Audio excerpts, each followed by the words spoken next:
네, 오늘 본문도 예수님께서 예루살렘에서 좀 이야기하고 계시는 장면입니다. 지난주에는 사두개인 몇 사람들이 찾아왔죠. 부활 논쟁 때문에. 근데 이때 여러분, 부활 논쟁을 하고 있을 때 예루살렘 성전에 사두개인과 예수님만 있었을까요?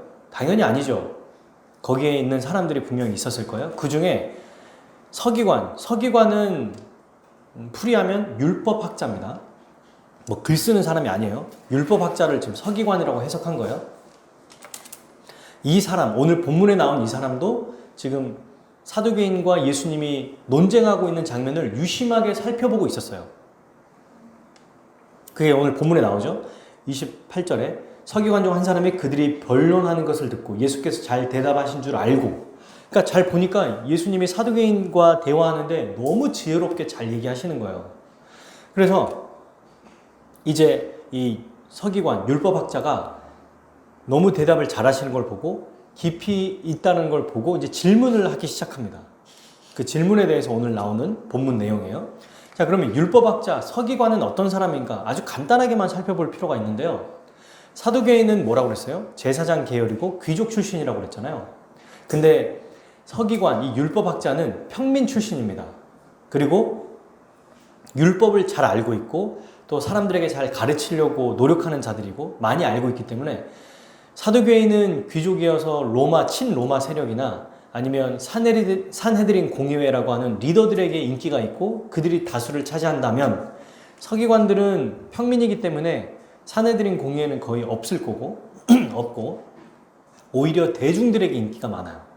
일반 유대인들에게 영향력이 더 있는 거죠, 이 사람들이.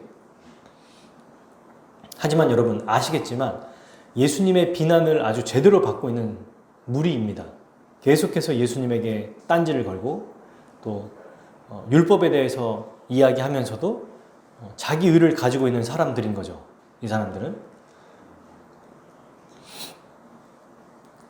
이들이 가장 관심 있는 게 뭘까요? 당연히 율법입니다. 그래서 이 율법학자들, 서기관들이 율법을 모세에 나와 있는 이 율법들이 있잖아요. 뭐 이렇게 하지 마라, 뭐 하지 마라, 나병 환자는 내쫓아라, 뭐 며칠 되면은 집에 곰팡이도 어떻게 해라, 정결하게 해라, 이런 모든 모세 율법을 다 세서 하지 마라, 해야 된다라고 종류를 딱 셌는데 그게 몇 가지냐면 613가지. 알고 있죠? 나실 거예요. 613가지로 모세 오경을 다 정했어요. 이건 하지 마라, 해야 된다, 하지 마라. 그래서 지켜야 되는 법은 쉽습니다. 248. 2의 배수죠. 248가지고 그 중에 하지 말아야 된다가 365가지. 이렇게 딱 생각하면 하루에 하나씩 안 하면 되겠네가 아니라 하루에 365가지를 다 하지 말아야 되고 하루에 248가지를 다 해야 돼요. 그래서 갈라디아서에서는 모든 율법을 항상 지키지 못하면 다 죄인이라고 한 거죠. 불가능한 일입니다. 이게 정말 놀라운 일입니다. 근데 이게 지킬 수 없다는 걸 알아요, 몰라요? 당연히 알아요, 이들도. 그러니까 어떻게 이 율법학자들은 율법에 대해서 해석을 했냐면 율법 중에 더 무거운 계명이 있고 더 가벼운 계명이 있다. 더 중요한 계명이 있고 덜 중요한 계명이 있다. 이렇게 구분을 지어놔요. 그리고 두 번째로 이들은 율법을 지켜서 의롭다함을 얻는 사람들이잖아요. 그러니까 자기 의를 주장하는 사람들이기 때문에 어떻게까지 또 나아가냐면 이 613가지 중에 내가 하지 말아야 될, 그러니까 지키지 못하는 율법보다 상대적으로 더 많이 율법을 지키면 그러니까 자기 의라고 생각 안 하겠죠? 구원을 얻는다고 생각했어요. 그러니까 더 잘 지킬 수 있는 법을 자기들이 만들어낼 뿐만 아니라 항상 고민이겠죠? 못 지키는 것보다 그러니까 10개 중에 6개를 잘 지켰는데 4개를 못 지켜. 그럼 구원받는 거예요. 6개를 못 지켰고 4개를 지켰으면 못 지킨 게 더 많으니까 구원 못 받는 거예요. 이런 식으로 지금 구분을 짓는 겁니다. 그러니까 당연히 지금 이 율법학자에게 가장 궁금한 게 뭘까요? 가장 모든 계명을 다 포함하는 가장 큰 계명이 뭐냐? 이 무거운 계명을 지켜야 상대적으로 가벼운 계명을 어겨도 훨씬 더 이득이라는 거죠. 실제로 이 서기관뿐만 아니라 이 당시에 많은 이 율법학자들이 이런 것들을 가장 그 중에 뛰어난 사상가에게 물어봤습니다. 그런 자료들이 꽤 있어요. 예수님께 오늘은 이 서기관이 이야기합니다. 그래서 뭐라고 말합니까? 28절 후반절 같이 읽어볼까요? 모든 계명 중에 첫째가 무엇이니까? 네, 머릿속에 항상 율법, 어떤 계명이 가장 좋은 계명인가? 이 머릿속에 있다는 거예요. 원어적인 의미로 설명하면 이런 표현입니다. 이거는 모든 계명의 첫째가 뭡니까? 가장 중요한 계명이 뭐예요? 이렇게 표현되고 있는데 그것보다 원어적인 설명은 어떤 계명이 모든 계명을 포함하는 가장 중요한 계명입니까? 이걸 얘기하는 거예요. 그래서 우스갯소리로 실제로 힐렐 학파라고 하는 그 율법학자, 당시에 예전에 율법학자 중에 어떤 사람이 이렇게 말합니다. 내가 한 다리로 서 있을 동안 율법의 가장 모든 계명을 포함하는 가장 중요한 계명이 무엇인지 말해주라. 그러면 이제 그거 가지고 이 율법학자들이 막 대화하는 거예요. 한마디로 얘기할 수 있어야 된다라는 거를 계속해서 지금 이 서기관들은 생각했던 내용들입니다. 근데 예수님이 뭐라고 말씀하시죠? 이 이야기에 바로 29절 30절이에요. 예수께서 대답하시되 첫째는 이것이니 이스라엘아 들으라. 주 곧 우리 하나님은 유일한 주시라. 내 마음을 다하고 목숨을 다하고 뜻을 다하고 힘을 다하여 주 너의 하나님을 사랑하라 하신 것이요. 여러분 이건 신명기 6장 4절 5절에 나온 말씀이에요. 자 그러면 오늘 말씀을 두고 신명기 6장 4절 5절 말씀을 한번 펴봅시다. 자 창세기 출애굽기 레위기, 민수기, 신명기죠.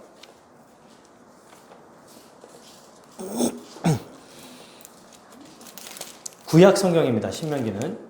신명기 6장이기 때문에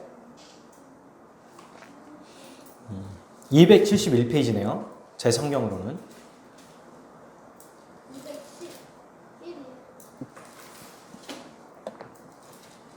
271.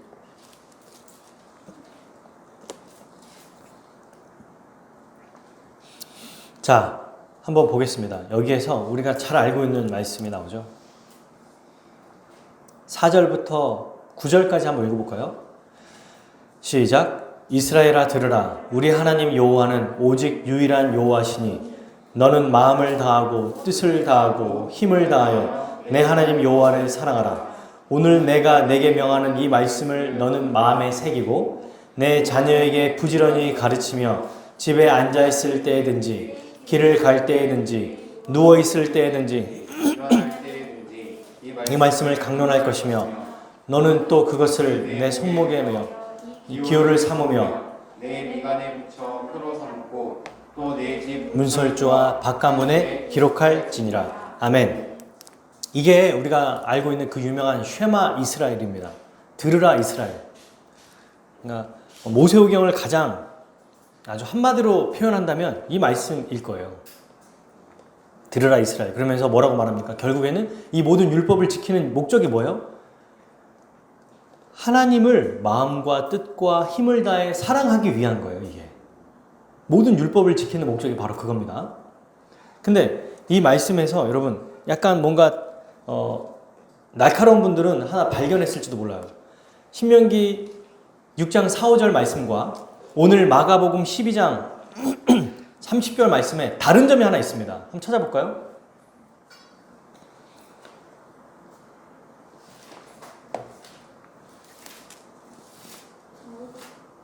5절 정확하게 말하면 신명기 6장 5절 말씀과 마가복음 12장 30절 말씀에 차이점이 하나 있습니다.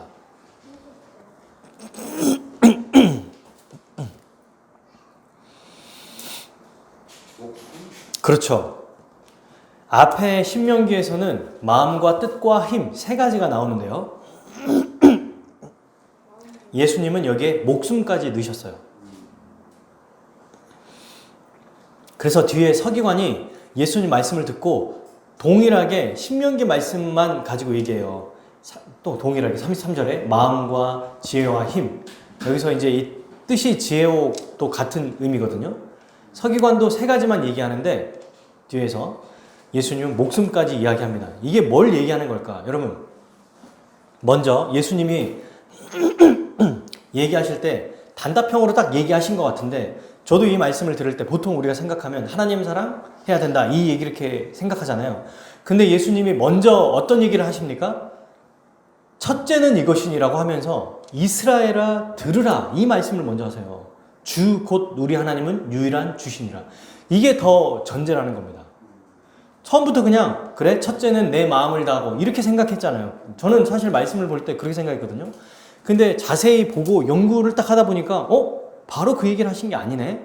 먼저 들으라 이스라엘아, 주 우리 하나님은 유일한 창조주, 전능자, 구원자, 이분이 바로 통치자시다. 이게 먼저 시작된다는 겁니다. 왜 우리가 마음을 다하고 목숨을 다하고 뜻을 다하고 힘을 다하여 주 하나님을 사랑해야 되는가? 바로 그 하나님이 우리의 하나님, 모든 만물을 창조하신 분, 모든 만물을 다스리는 유일한 주님이시기 때문이다. 이게 그 원인이 나오는 거예요. 이유가 나오는 거죠. 왜 율법을 지켜야 됩니까? 바로 그분이 우리의 주인이시니까.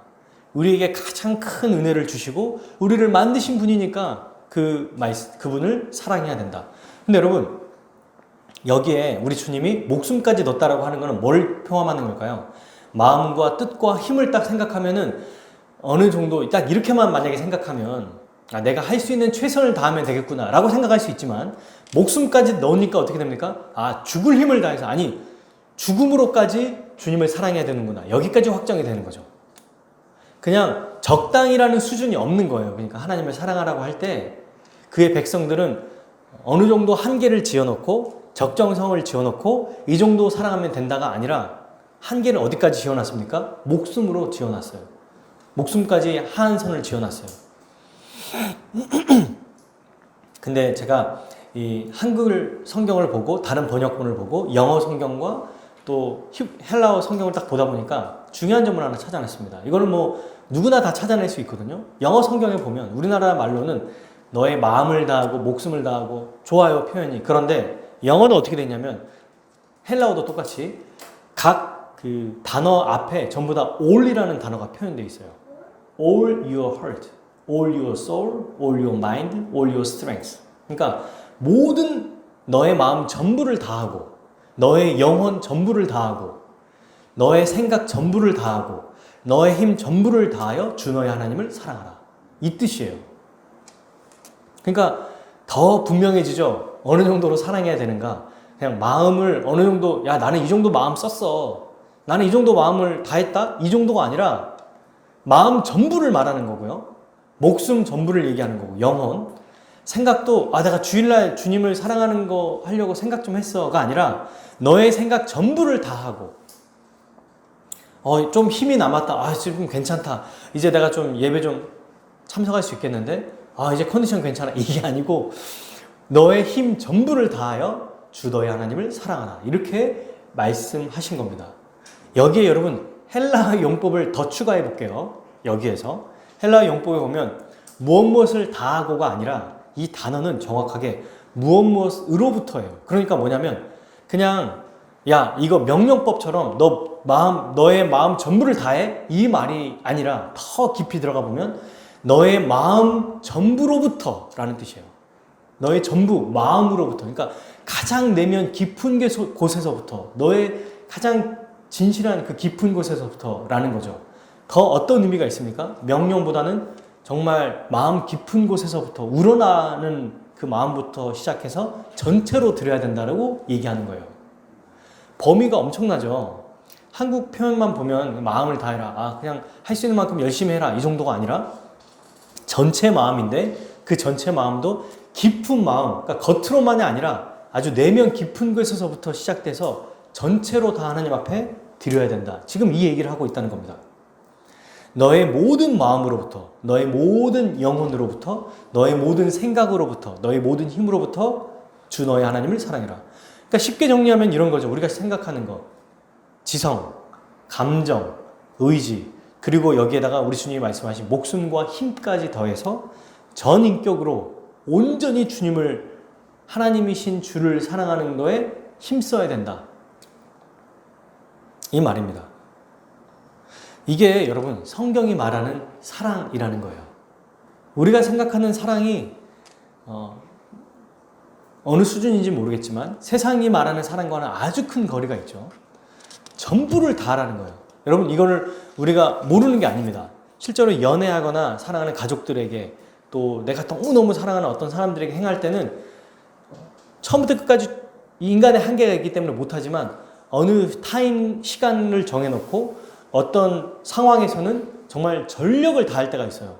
마음을 다 쏟고요. 시간을 다 쏟고 에너지를 다 쏟고 생각을 다 쏟고 힘을 다 쏟아서 그 사람을 사랑하며 살아가는 그때가 있는 겁니다. 그게 1박 2일이 될 수도 있는 거고 한 달이 될 수도 있는 거고 1시간이 될 수도 있는 거예요. 근데 그렇게 하는 것을 어떻게 알아? 모든 우리의 삶 전체를 바로 하나님을 사랑하는 일에 그렇게 해야 된다. 이게 바로 신명기에 나온 말씀이에요. 근데 여러분, 와, 쉽지 않을 것 같이 보이지 않나요? 실제로? 이 당시 이스라엘에게 쉬웠을까요? 물론 쉽지 않았을 수 있지만, 그런데 이들이 가능한 것들이 있었습니다. 그게 왜 그러냐면, 보십시오. 당시 이스라엘도 이 명령이 무겁고 어려운 게 아니었어요. 왜냐하면 하나님의 신명기 말씀에서 이 명령을 주시기 전에 어떤 일을 행하셨나요?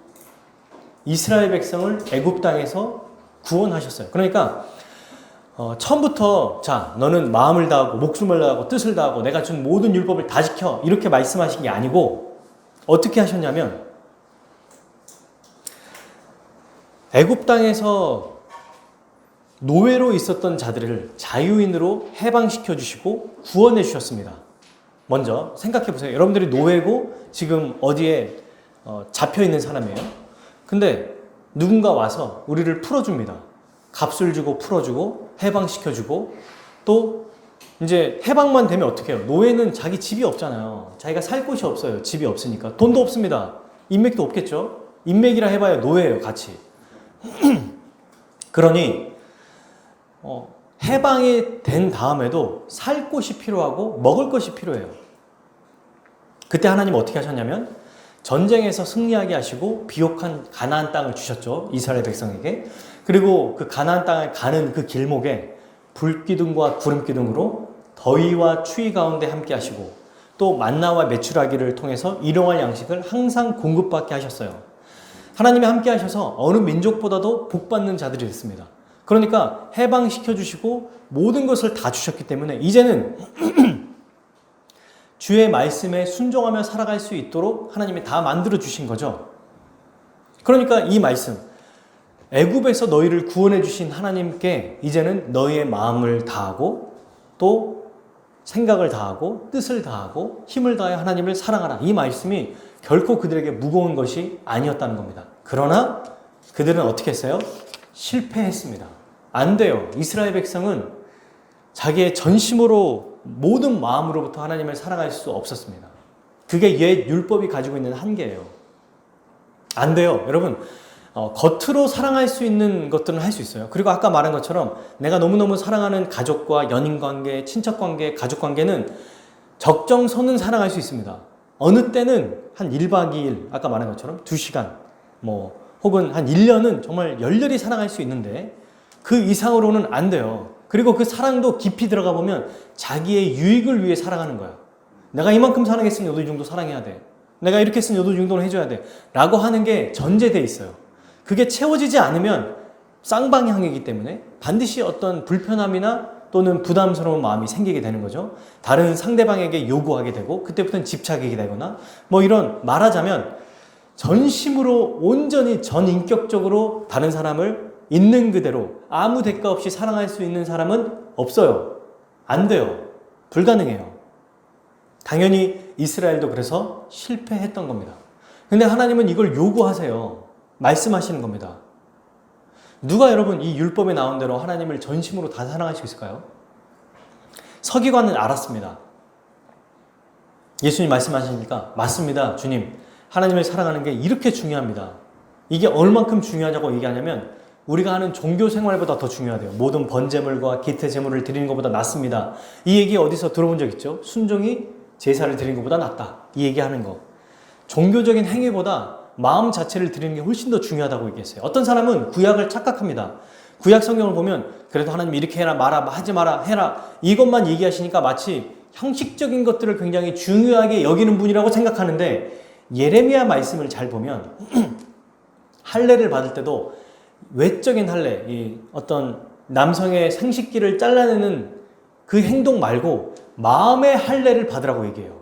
하나님은 그걸 훨씬 더 중요하게 여긴다. 그러니까 겉으로 사랑하는 어떤 하나님이 하라고 했으니까 마지못해 하는 거 말고 진심으로 마음 깊이 사랑해야 된다.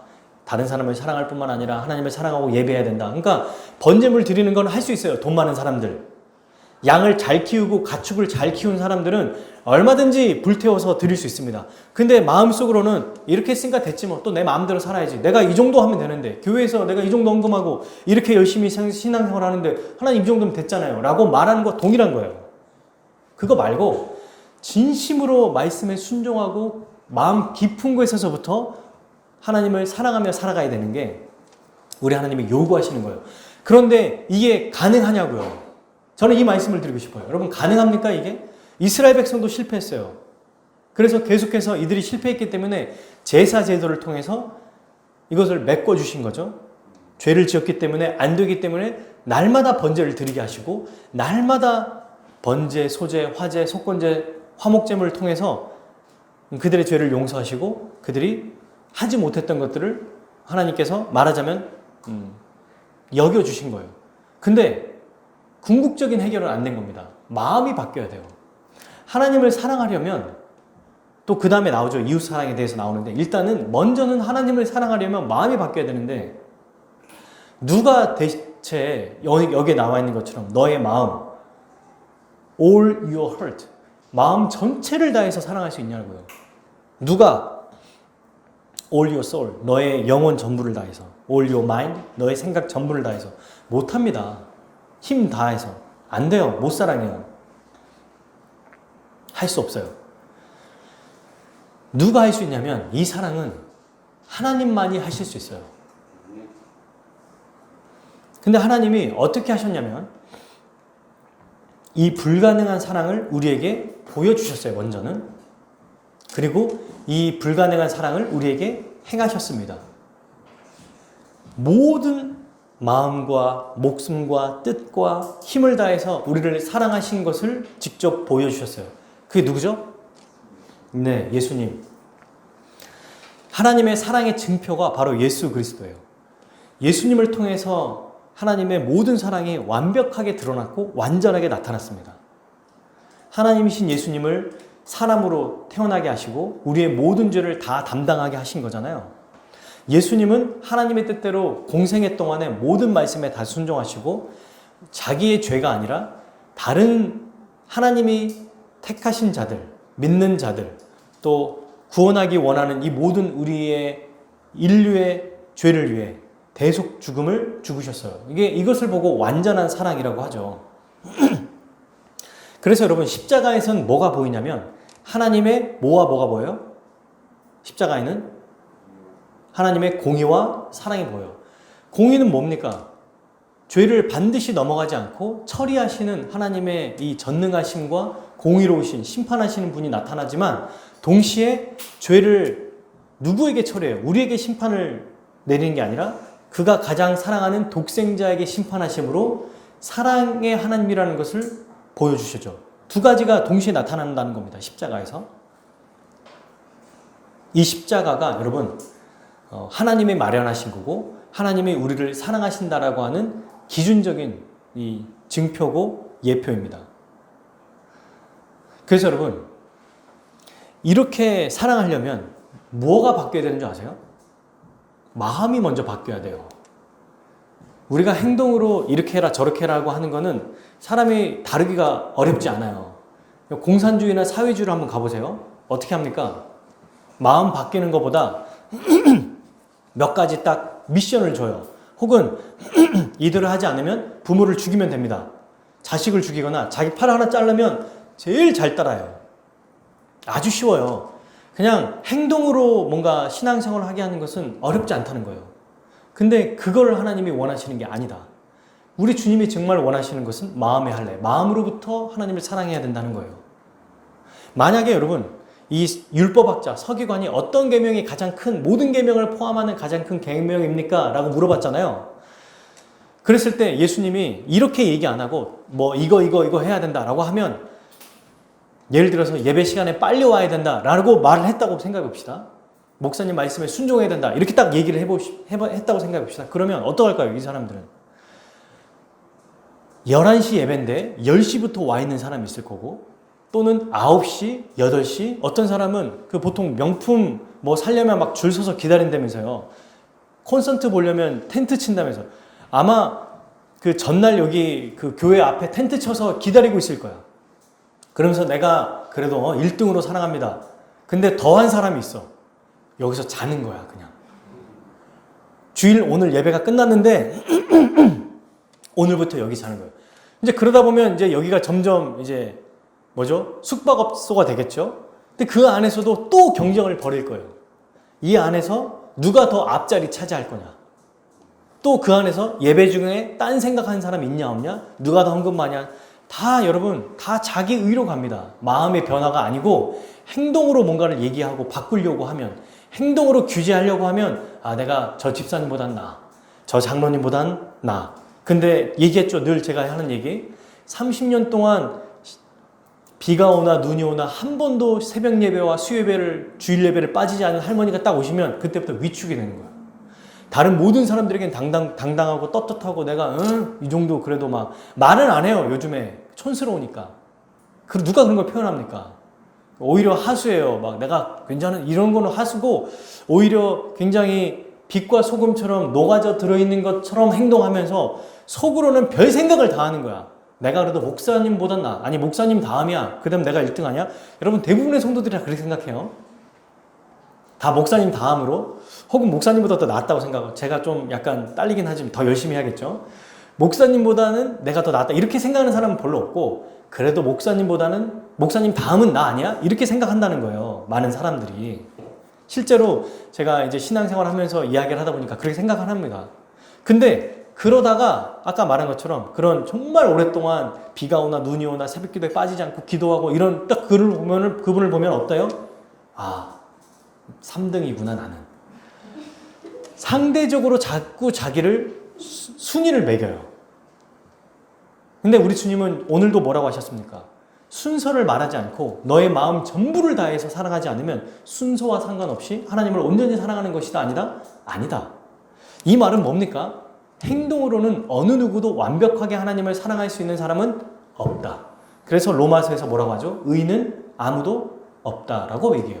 다 죄인이라고 말합니다. 죄인이 죄인끼리 경쟁하는 게 무슨 의미가 있죠? 같이 똥통에 빠졌는데 여기 눈썹 하나 깨끗하게 한 사람과 머리카락 하나 깨끗하게 한 사람과 자랑하는 그 차이야. 똥통에 서로 빠져가지고 다 더러운 상태인데 머리카락 하나 깨끗하다. 무슨 소리야? 내가 너보다 훨씬 깨끗해. 보여줘? 하면서 다리털에 있는 거 하나 깨끗하다고 얘기하고 어떤 사람은 진짜 난 대단해. 니네들 다 아무것도 아니야. 저리 꺼져. 죄송해요. 저리 가. 니네 아무것도 아니야. 내가 진짜 얼마나 깨끗한지 보여줄게 하고 손톱 하나 깨끗해.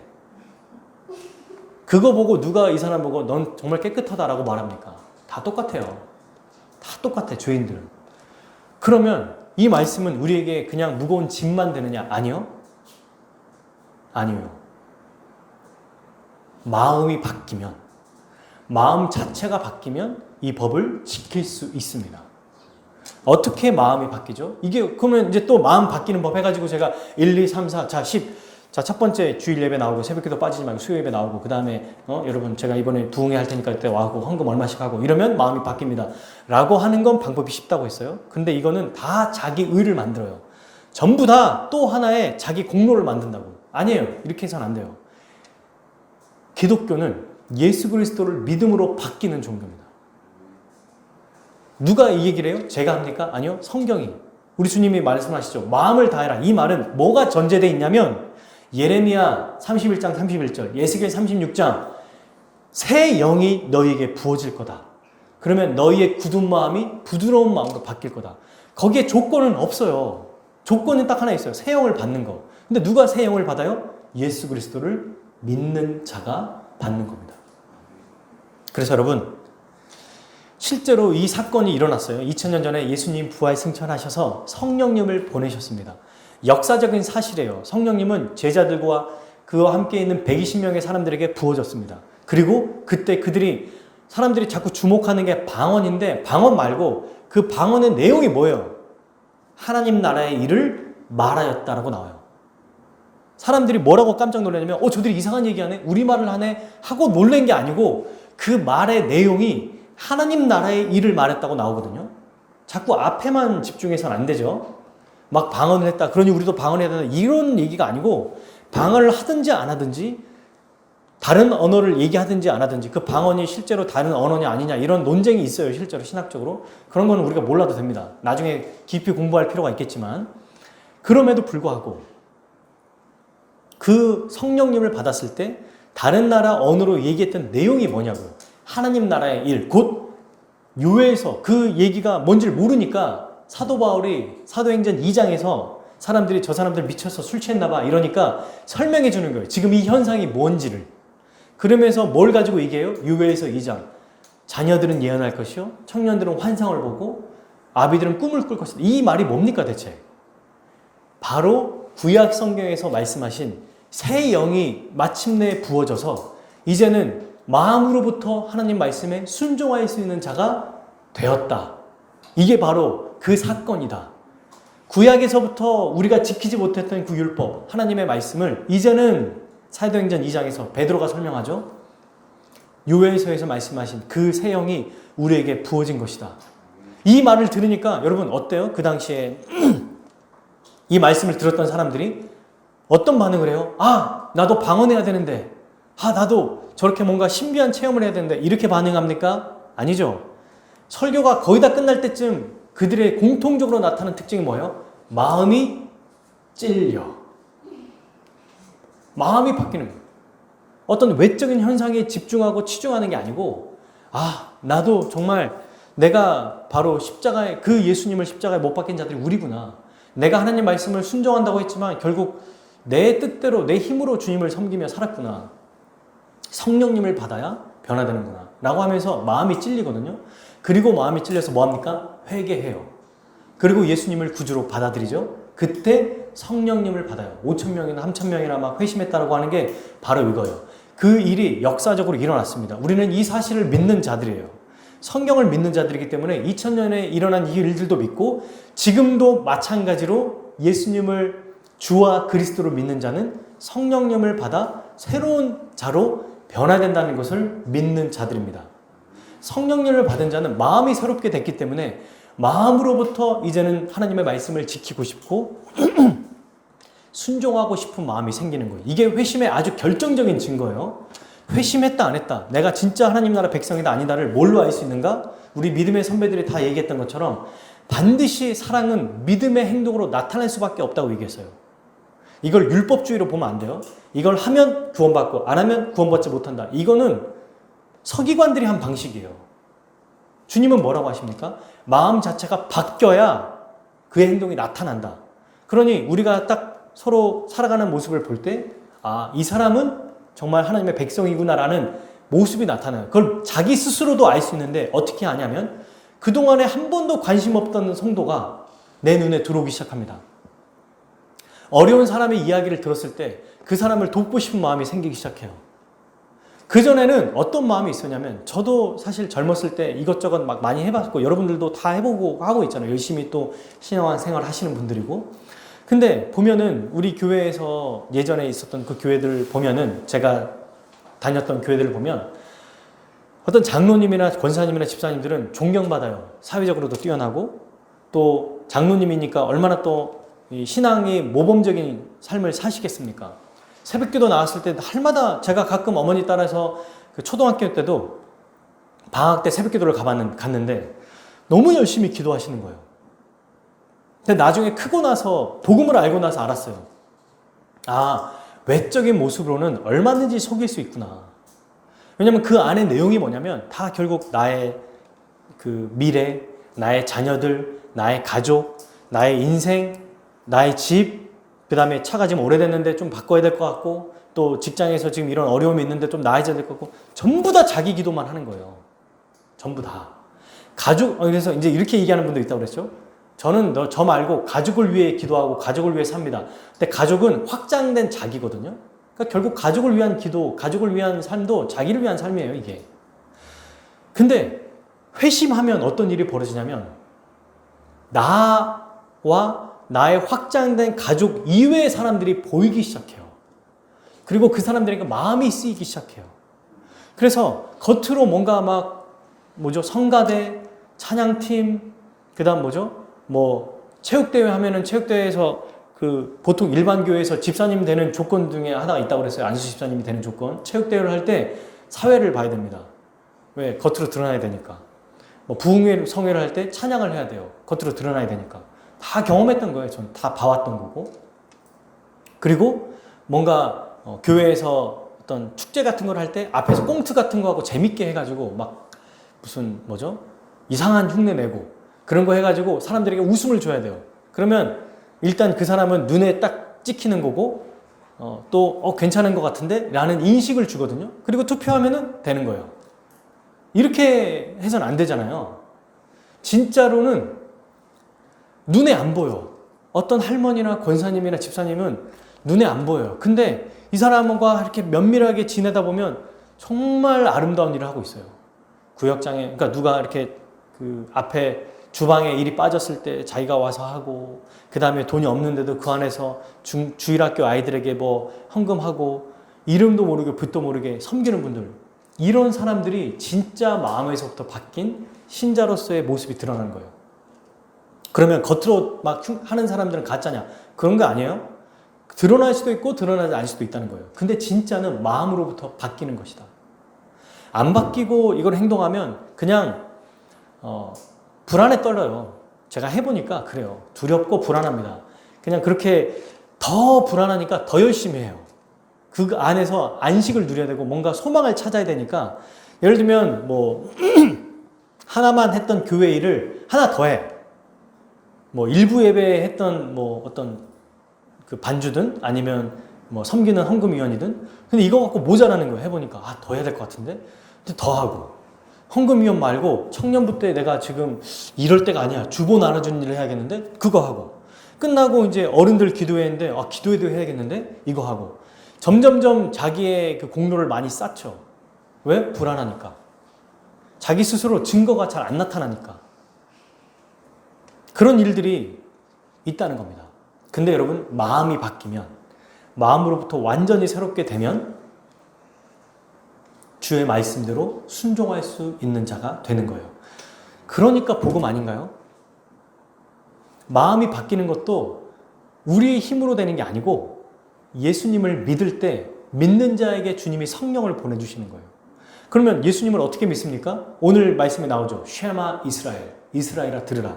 하나님의 말씀을 들을 때, 듣는 자리에서 복음을 들을 때, 듣고 그것을 받아들일 때 성령께서 역사하시고 우리를 바꿔주신다는 겁니다. 여러분, 이게 그동안에 쭉 있는 말씀이잖아요. 그죠? 그렇기에 사랑하는 여러분, 우리는 새 언약 백성이라고 해요. 옛 언약 백성과의 차이가 뭐냐면 그들은 마음부터 바뀌지 않았기 때문에 원하긴 하지만 잘 안 됩니다. 실패했어요. 그러니까 예수님이 뭐라고 하셨냐면 이제는 완전히 성공할 수 있는, 그 선지자들이, 구약 선지자들이 했던 얘기예요. 그게 바로 새 언약의 예언인데, 새 영을 받으면 이제는 너희도 온전히 하나님 앞에 하나님 뜻대로 살아갈 수 있을 것이다. 어린아이부터 어른까지 이제는 내가 하나님 말씀을 설명할 필요가 없을 거다. 다 알게 될 것이니까 라고 얘기하거든요. 그래서 여러분, 이것이 복음이라는 거예요. 말씀을 들을 때 성령께서 우리의 마음에, 우리의 생각을 바꿔주시고, 마음을 바꿔주시고, 또 지성을 바꿔주시고, 감정도 바꿔주시고, 의지도 바꿔주세요. 만약에 이것을 마음도 바뀌었다, 그 다음에 또 네가 뭘 하나를 더 얹으면 다 성령님이 하시고 주님이 하시는데 그 중에 한 개만 얹어도 복음이 아닙니다. 또 우리가 뭔가를 해야 되거든요. 그 안에서 또 서로 비교해야 되거든요. 더 잘해야 되니까. 내가 어떻게 하면 더 잘할까? 이러면 또 이제 자기 공로를 쌓는 거야. 아니에요. 그러면 굿 뉴스가 아닙니다. 배드 뉴스예요. 나쁜 뉴스야. 한 개만 우리에게 뭘 지어줘도 그거는 복음이 아니에요. 왜 복음이냐? 말씀을 들을 때 성령께서 우리에게 오시고 우리에게 역사하시고 마음 자체를 바꿔서 완전히 새로운 자로 만들어 주신다. 그래서 내가 거룩하니 너희도 거룩하라. 이 말은 거룩하게 만들어 줬으니 거룩하게 살아라. 거룩한 자로 살 수 있게 만들어 줬으니 가능하기에 거룩한 자로 살아라. 이 말씀입니다. 이렇게 갈 수 있다는 거죠. 근데 여러분, 이 말씀이 오늘날도 우리에게도 동일한 거예요. 여전히 동일합니다. 말씀에 순종하는 자가 평강을 누려요. 이거는 모두가 다 알고 있어요. 왜 그럼 율법을 주셨을까? 왜 이렇게 하라고 하는 건가? 바로 하나님 나라 백성은 하나님이 주신 법을 지킬 때 그 복을 받아 누리거든요. 그러니까 이 법도 왜 주신 거냐면 너 이렇게 안 하면 혼낼 거야. 잘하는지 안 하는지 보자. 잘하면 잘하는지 안 하는지 볼 거야. 이렇게 판단해서 주시는 게 아니고 복을 주시려고 법을 주시는 거예요. 이 법은 우리를 살리는 법이라는 겁니다. 근데 순종하지 못하면 이게 왜 살리는 법이에요? 죽이는 법이지. 불가능한데 가능하게 만들고 뭔가 목사가 막 도전해가지고 자 한번 해봅시다. 이번 한 10일 동안 10주 동안 새벽기도 제가 다 해봤어요. 다니엘 기도 뭐 9시부터 매달 기도하는 거 새벽기도 뭐 해보고 안 돼요. 안 돼. 그렇게 해도 안 돼요. 뭐라고 생각하냐면 역시 나 때문에 안 되는구나 이렇게 생각한다니까요. 그렇게 됩니다. 해봐라고 목사님이 이제 막 얘기하고 교회에서 막 해보자 막 이렇게 해서 하는데 뭔가 뜻대로 안 이루어져. 그러면 어떻게 생각해요? 내가 그때 내 마음의 한 부분에 전심을 다하지 않았어. 목사님이나 이제 전사님도 이렇게 물어보는 거예요. 너 그때 한 번이라도 빠진 적 없어? 네. 그래? 지각한 적 없어? 없어요. 너 근데 전심으로 진짜 그때 딴 생각 안 하고 열심히 기도했어? 그러면 이제 할 말이 없는 거야. 딴 생각 했거든요. 목사도 딴 생각합니다. 기도하다가. 근데 누가 완벽하게 그래요? 그러니 네가 안 되는 거야. 99%까지 올라왔는데 1%의 네 노력만 필요하면 돼. 야, 여기까지 주님이 이제 주시려고 막 기다리고 있어. 근데 네가 안 하니까 못 주는 거야. 이렇게 가는 순간 우리에게는 죽이는 법이에요. 누가 여기서 살아날 수 있죠? 예수님 말고 없어요. 그래서 하나님이 예수님을 보내셨고 예수님을 통해서 이 일을 다 이루셨습니다. 그리고 예수님은 믿는 자에게 이렇게 살아갈 수 있도록 은혜를 베풀어 주신 거예요. 여러분, 사랑하는 여러분, 우리가 이 말씀을 너무 잘 알고 있어요. 근데 이 복음을 계속해서 기억해야 됩니다. 잊지 말아야 돼요. 우리는 자꾸 다시 나의 공로를 내세우는 자로 돌아가기 마련이에요. 이 세상이 그렇습니다. 공로주의, 또 공로주의가 아니더라도 실제로 여러분 생각해 보세요. 도네이션, 기부하는 사람들 중에서도 속으로는 기부하지만, 그러니까 겉으로 드러나지 않는, 보이지 않는 천사다 막 이렇게 하지만 속으로는 그게 다 자기 만족을 위해 할 수도 있는 거고, 또는 그게 아닐지라도 누군가는 알아줬으면 하는 마음을 가지고 있는 게 사람이라는 거예요. 전심으로 주를 위해 살아갈 수 있는 사람은 오직 예수 그리스도를 믿음으로만 가능하다. 이것을 꼭 기억해야 됩니다. 이게 너무너무 중요해요. 어떻게 하나님을 사랑할 수 있습니까? All your mind, all your heart, strength. 어떻게 가능해요? 마음으로부터 마음이 바뀌어야. 즉 신자는 가능하다는 얘기를 하시는 거예요. 근데 여러분, 제가 이제 두 번째 계명을 보기 전에 예수님이 굉장히 의미심장한 얘기를 하시거든요. 34절 한번 보실래요? 예수님이 이제 두 번째 계명으로 31절에 내 이웃을 내 자신같이 사랑하라 이렇게 얘기하시잖아요.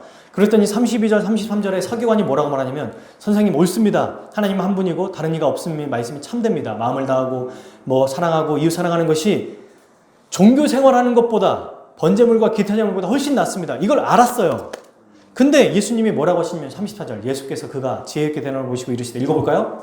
내가 하나님 나라에서 멀지 않도다 하시니 그 후에 감히 이르시다. 뭐라고 하시냐면 하나님 나라에 멀지 않다. 이 말은 긍정으로도 볼 수 있지만 지금 이 상황에서는 다른 서기관들 중에 이렇게 칭찬한 적이 한 번도 없거든요. 그 다음에도 또 지금 서기관들에게 지금 뭔가 예수님이 아주 혼을 내시는데 유일하게 이 서기관을 칭찬하세요. 근데 그 칭찬도 온전한 칭찬이 아니라는 걸 뭘로 알 수 있냐면, 네가 하나님 나라에서 멀지 않도다. 다른 사람들보다는 가깝지만 아직 하나님 나라에 들어온 자는 아니라는 얘기를 하고 있어요. 계명을 너무나 잘 알고 있습니다. 맞죠? 오히려 이건 대단한 사람이에요. 이 서기관들 중에 사랑하며 살아가는 것, 하나님 사랑과 이웃 사랑하는 게 모든 번제물과 기타 제물을 드리는 것보다 낫습니다라고 말하는 거는 대단한 사람인 겁니다. 이거는 엄청난 깨달음이라는 거예요. 그래서 예수님이 칭찬하시잖아요. 그가 지혜 있게 대담함을 보시고. 그런데 아직 하나님 나라에 들어간 자가 아니라고 말하는 거예요. 안타깝게도. 이거 어디서 많이 본 것 같죠? 부자 청년. 다 알아요. 어렸을 때부터 말씀을 지키고 살아가는데 안 돼요. 그 부자 청년이 어떻게 됐는지 모르고 이 서기관도 어떻게 됐는지 안 나와요. 몰라요. 우리도. 근데 여러분 어떻게 하면 하나님 나라에 들어간 자로 주님 앞에 인정받을 수 있을까요? 어떻게 하면 이 말씀과 지금 하나님 나라 무슨 연관이 있길래 갑자기 하나님 나라 얘기를 하는 거예요? 이렇게 살아가는 자가 하나님 나라에 들어간 자라는 얘기를 하고 있는 거예요. 지금 하나님을 사랑하고 이웃을 사랑하는 자가 바로 하나님 나라에 들어가는 자다. 다시 말하면 하나님 나라에 들어가는 자는 하나님을 전적으로 사랑하고 이웃을 전적으로 전심을 다해 사랑하는 자다. 지금 이 얘기를 하는 건데 이 율법학자는 알고는 있지만 그렇게 살고 있지는 않잖아요. 지금. 그래서 아까도 말한 것처럼 다른 율법학자들보다는 지금 가능성이 열려 있으나 아직 들어가는 게 아닙니다. 왜요? 안 되니까 자기 힘으로는. 그러면 누가 하나님 나라에 들어갈 수 있죠? 예수님은 그러면 그동안에 하나님 나라에 들어가는 자가 있다고 말한 적이 있어요? 네. 그동안에 마가복음 본문에서 너는 하나님 나라에 이미 들어왔다라고 말한 사람이 있습니까? 엄청 많아요. 누가 있습니까?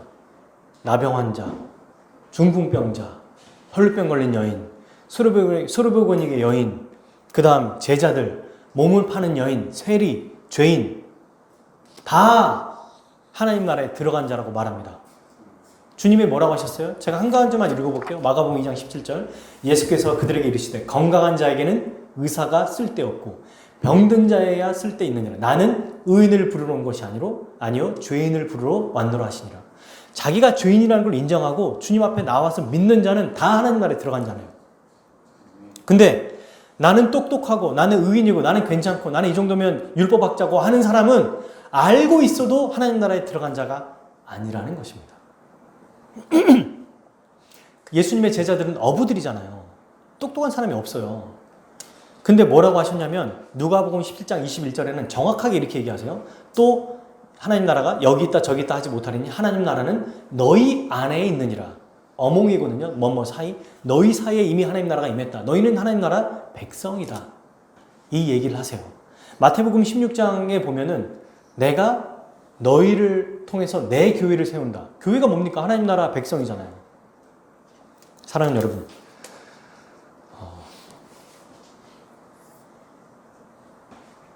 이 서기관과 같이 아는 것으로만 몰두해 있다면 안다고 구원을 얻는 것은 아닙니다. 물론 아는 것이 너무 중요해요. 쉐마 이스라엘. 알아야 되니까. 그런데 많은 사람들은 아는 것으로 그치려고 해요. 안 돼요. 아는 것뿐만 아니라 더 나아가서 복음이신 예수 그리스도를 날마다 붙잡아야 합니다. 이게 능력이에요. 우리의 능력은 다른 게 없습니다.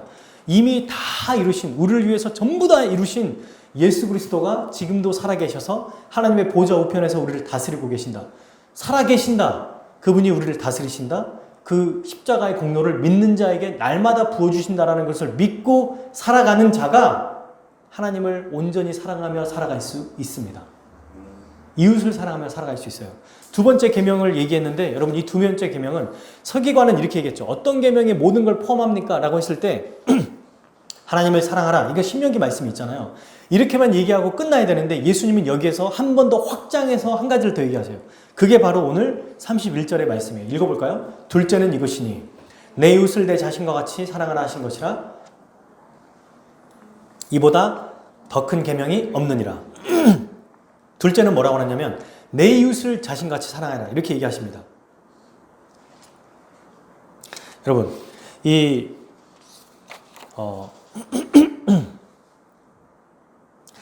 하나님을 사랑하는 것뿐만 아니라 이웃을 사랑하라고 했는데 이 이웃을 사랑하는 게 보세요. 어떤 거냐라고 할 때 보통 이 당시 율법학자 서기관들은 그냥 신명기 말씀을 가지고 하나님 사랑하는 것을 최고로만 생각했거든요. 근데 예수님이 유일하게 유일하게 지금 이웃에 대한 사랑을 얘기하셨어요.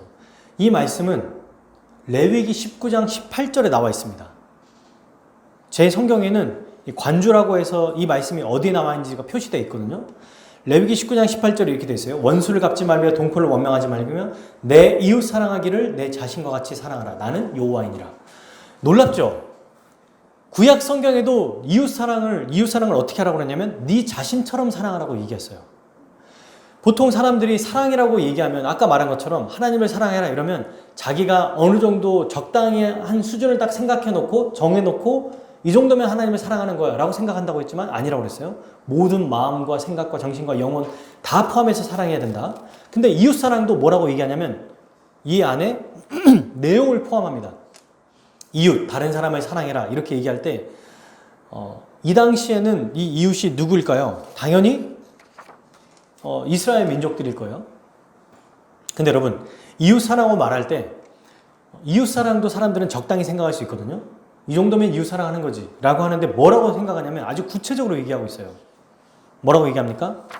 네 자신을 네가 사랑하는 것처럼 다른 사람을 사랑해라. 이렇게 얘기하고 있습니다.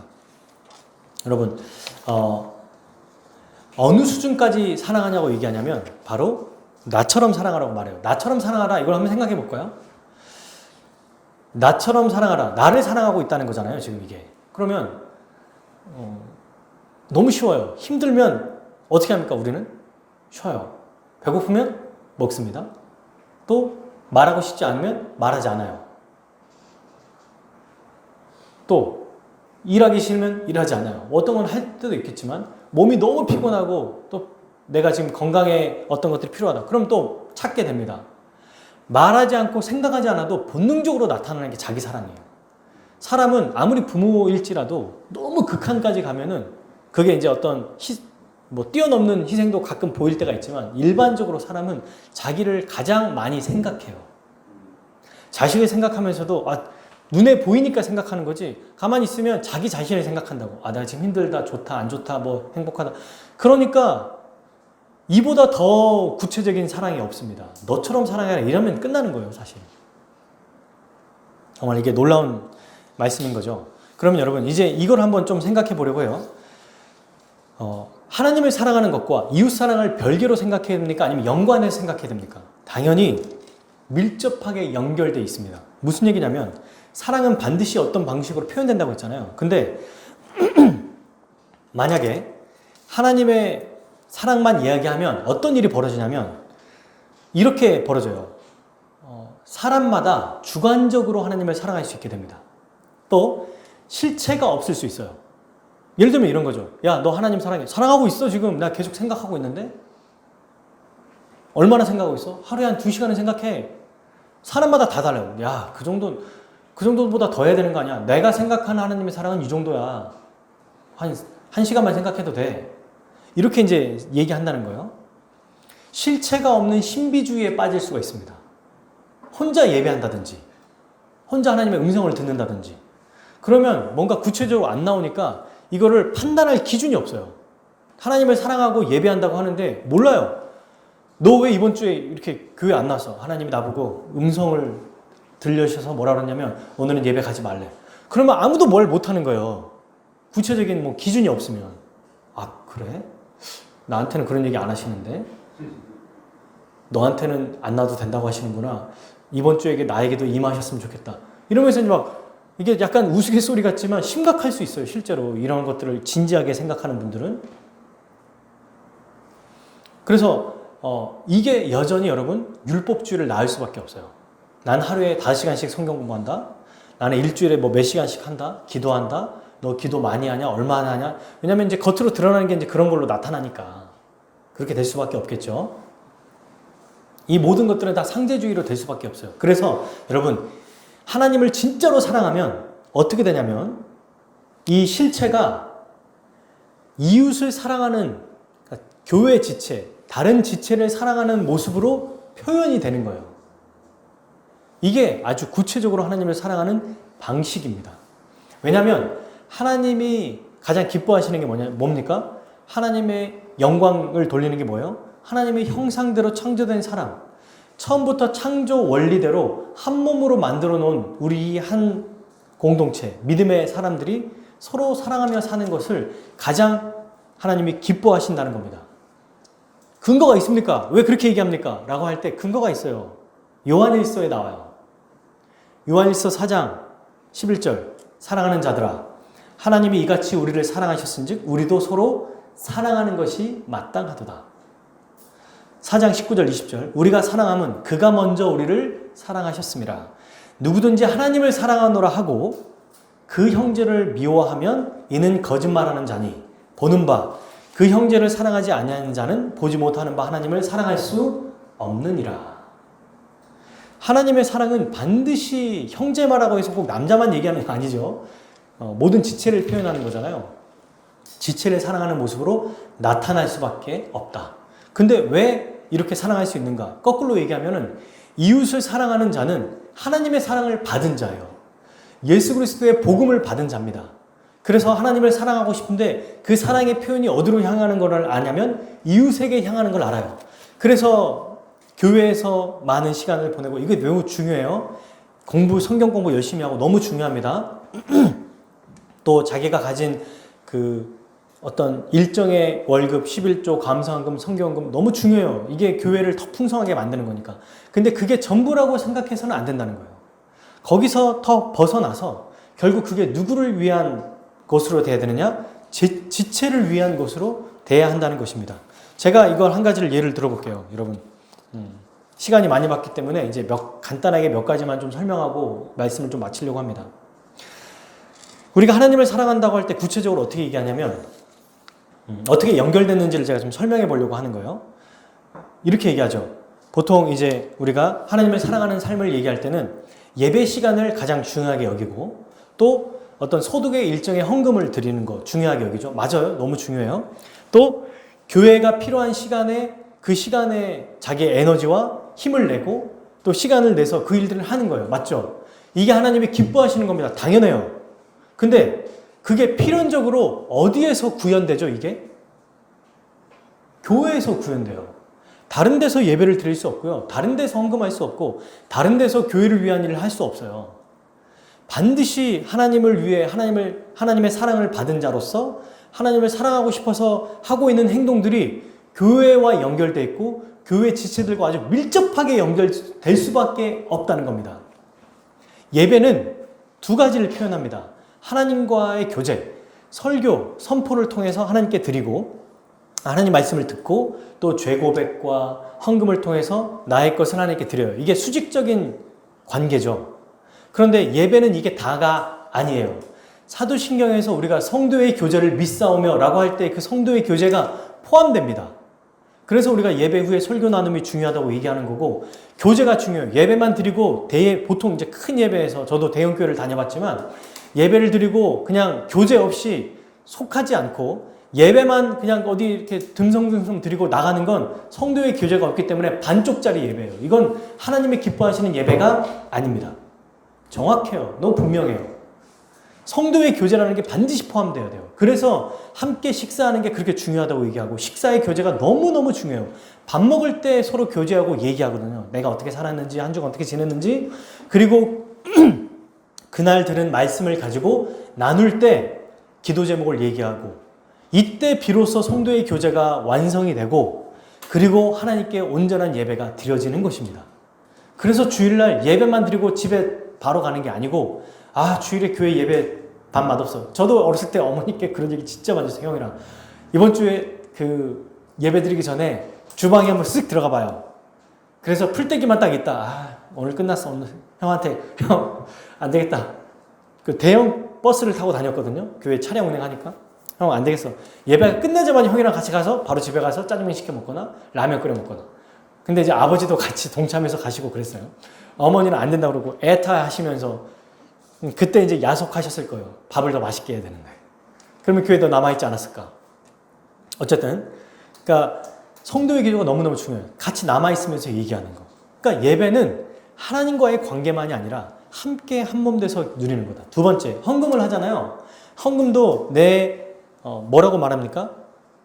나의 소득의 일부를 하나님께 드립니다라고 하는데, 헌금이라고 하는 그 원리 자체가 뭐냐면 교회가 잘 운영되고 목회자의 생활, 그 다음에 더 나아가서 이게 감사헌금, 성교헌금은 우리 교회만이 아니라 우리 교회에 있는 지체가 더 하나님 나라의 복을 풍성하게 받기 위해서 헌금하는 거예요.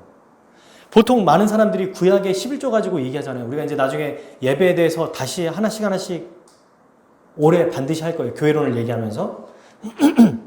근데 이제 이거에 대해서 궁금해 하시는 분들이 있어가지고, 제가 이제 얘기한 적이 있었습니다. 11조는 구약에만 있는 거 아니냐? 이렇게 얘기하시는 경우가 있어요. 근데, 그렇죠. 구약에는 10의 1조만 나와요. 신약은 그걸 더 훨씬 풍성하게 해석합니다. 그래서 뭐라고 말하죠? 사도 바울이? 자원해서 드려라. 그리고 모든 것이 하나님의 것이기에 하나님께 드리는 것이 마땅한데, 특별히 어려운 자들을 돕기 위해서 이 사람들이 하나님 나라의 복을 더 풍성하게 누리기 위해서 한 몸 된 가족이니까 10의 1조를 국한하는 게 아니고 10의 2조, 3조로 드리는 게 11조의 개념이에요. 이게 신약의 개념입니다. 이게 신약의 개념이에요. 이 원리예요, 이게. 그러니까 11조 하는 것도 정말 너무 훌륭하고 대단한 거라고 생각하는데, 너무 당연하지만 근데 뭐라고 생각하냐면 사람들이 이 정도만 하면 됐어, 이걸로 끝, 이렇게 할 게 아니라 교회 안에 이제 우리가 더 많아지고 성도들이 어려운 자들이 또 올 거 아닙니까? 직장 생활 못 구하고 집에 뭐 환경도 어렵고 생활도 어려워요. 근데 막 믿음으로 살아가려고 애를 쓰는데 안 돼. 근데 우리는 팬데믹이 끝나서 해외여행 가고, 이걸 하나님이 보시고 교회 안에 지체라고 말하면서 사랑하실까? 목사는 성도들보다 돈이 막 더 많아가지고 벤치 끌고 다니고 뭐 그럴 일은 없겠죠, 우리 안에서는. 근데 성도들은 막 겨우겨우 어디 노동일을 하면서 받아온 거 가지고 헌금하고, 근데 그런 걸 가지고 그렇게 사용한다면, 그러면서 이제 기계요, 나는 11조 했으니까 됐어 라고 말하면 누가 이 안에서, 교회 안에서 사랑을 보겠냐는 거예요. 그쵸? 그래서 여러분, 헌금도 결국 이 하나님을 사랑하면서 하나님께 드리는 거지만 지체에게 반드시 활용되고 더 확장된다는 것을 기억해야 됩니다. 시간과 관심도 마찬가지예요. 왜 그 시간을 드리죠? 왜 예배 나와요? 어쩔 때는 여러분, 주일날 빨리 가고 싶을 때가 있어요. 그쵸? 힘들고 피곤할 때, 귀찮아, 뭐 나눔까지 해, 뭐 성경 공부까지 해. 그런데 있어야 됩니다. 왜? 결국 그게 하나님께 영광 돌리는 것뿐만 아니라 내가 그 시간에 있음으로 다른 지체의 이야기를 듣고, 지체의 이야기를 듣고 같이 또 그걸 공감해주고 그 시간에 함께 기도해주고, 이런 것들이 필요하다는 거죠. 사랑하는 여러분, 이 두 계명을 결국 우리는 뭘로 좀 더 확장시켜 볼 수 있어요? 예수님 말하는 하나님 사랑과 이웃 사랑은 10계명을 얘기하는 거죠. 1계명부터 4계명까지 하나님, 5계명부터 10계명까지 사람. 근데 여러분, 예수님이 이 두 가지로 요약하셨잖아요. 그리고 저는 뭐라고 설명했습니까? 하나님을 사랑하는 것은 먼저는 하나님의 사랑을 받은 자이기에 가능하다. 마음이 바뀌었기 때문에. 근데 이것은 자기의 종교적인 행위로 되는 게 아니라, 그렇게 나타나는 게 아니라 반드시 이웃을 사랑하는 자세, 태도, 행동, 모습으로 나타날 수밖에 없다. 근데 그 이웃 사랑하는 것은 어떤 정도로 사랑해야 되느냐? 자기 자신을 사랑할 정도까지 사랑해야 된다. 그게 가능하냐? 가능하다. 성령님을 통해서 변화된 자는 가능하다. 그러면 신약 성경은 이 두 가지 결국 연결된 것을 뭘로 결국 하나로 설명하는지 아십니까? 이 두 계명을.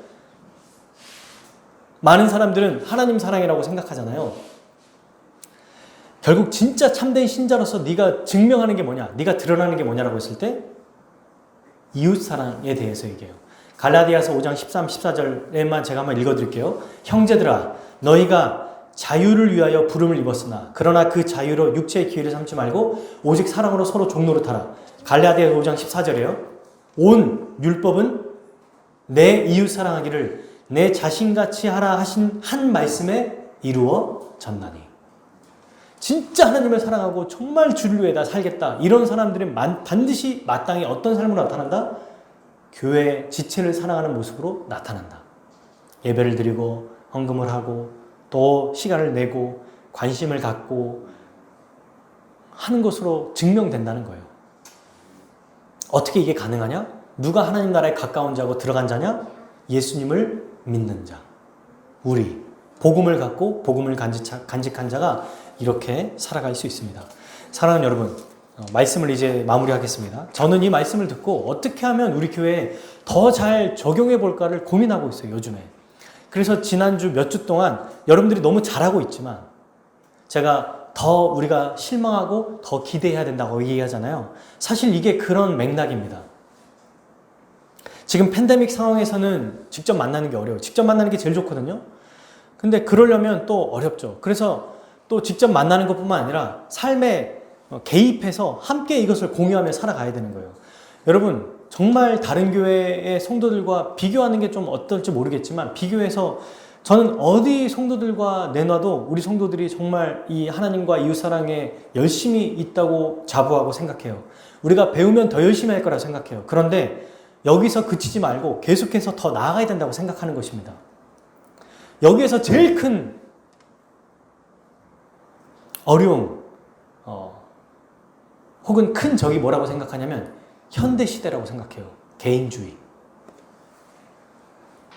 자기의 영역이 있고 자기의 삶이 있고 나의 여가, 나의 취미, 또 나의 가족이라는 어떤 테두리가 있어요. 이 현대 21세기 문화, 기본적인 자본주의 사회에서는 소비주의이기 때문에 내 영역을 침범하는 것을 아주 싫어합니다. 딱 이것만 해라, 이것까지만 해라, 더 이상 건드리지 마라. 국가가 뭔데 이걸 건드리냐, 이렇게까지 나오는데 성경은 뭐라고 얘기해요? 초대교회는 나의 것을 다른 사람에게 내어주고 서로 물건을 통용한다는 얘기까지 하잖아요. 그 말은 뭡니까? 너 알아서 잘 살아, 나는 나 알아서 잘 살게. 너 힘들어도 어쩌겠냐, 아유 제가 지금 좀 요즘 힘들대요, 어쩔 수 없지 뭐. 그리고 나는 이번 주에 뭐 해외로 놀러 가. 이거는 이웃사랑이 나타나는 증거가 아니잖아요. 어떻게 됩니까? 오히려 이 개인주의를 정말 타파해서 극복하고 더 저희 말씀대로 순종하려면 마음 자세가 우리에게 필요하다고 생각합니다. 여러분, 어떤 말씀을 전할 때 우리 모두에게, 저를 포함해서 우리 모두에게 어떤 마음이 있는 줄 아세요? 지금 시대와 맞지 않는 말씀이 딱 선포되면은 당장 머리서부터 이렇게 탁 걸리는 게 있어요. 마음에서부터 탁 이렇게 반사되는 게 있어요. 거절하려고 하는 마음이 늘 우리의 생각과 마음에 도사리고 있습니다. 말씀을 듣지 않으면, 복음이 전해지지 않으면 반드시 어떤 말씀은 패스, 이건 내 게 아니야, 저건 뭐 저 목사님 말씀이야, 이렇게 하게 된다는 거예요. 그러나 하나님은 성경을 통해서 목사를 통해, 바른 말씀을 선포하는 목사를 통해 말씀을 대언하거든요. 이 말씀을 분명하게 이해하고 듣고 순종하는 것이 중요합니다. 순종할 때도 맹목적으로 순종하지 말라고 그랬어요. 정말 제가 하나님 말씀을 바르게 선포하는지 여러분이 성경을 보면서 파악할 수 있어야 되고, 그게 맞다면, 명백하게 맞다면 순종해야 됩니다. 극복해야겠죠.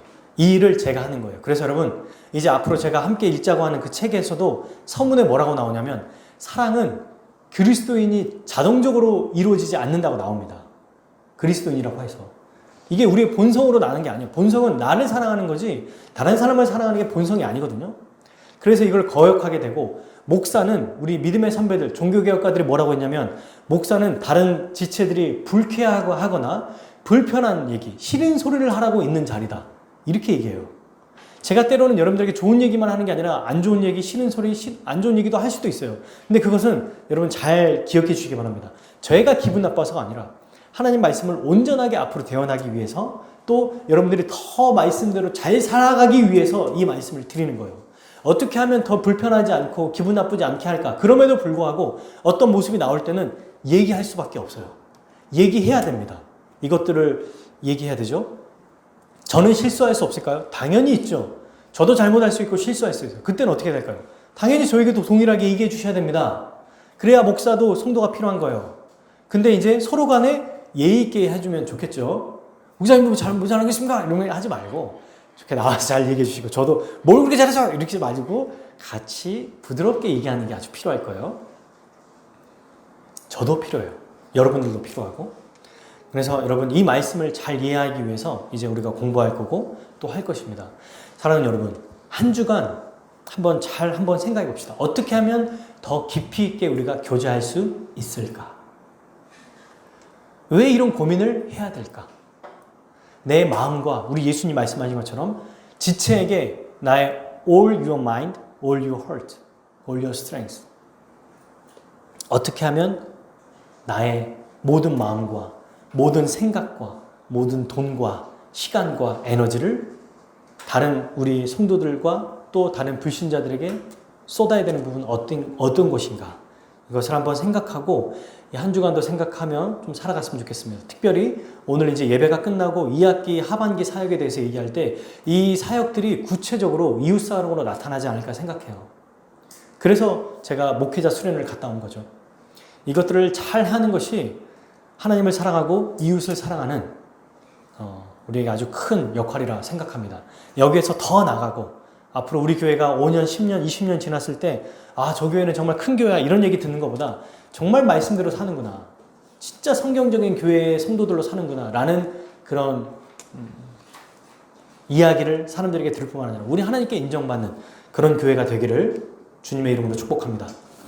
우리 함께 같이 기도하겠습니다.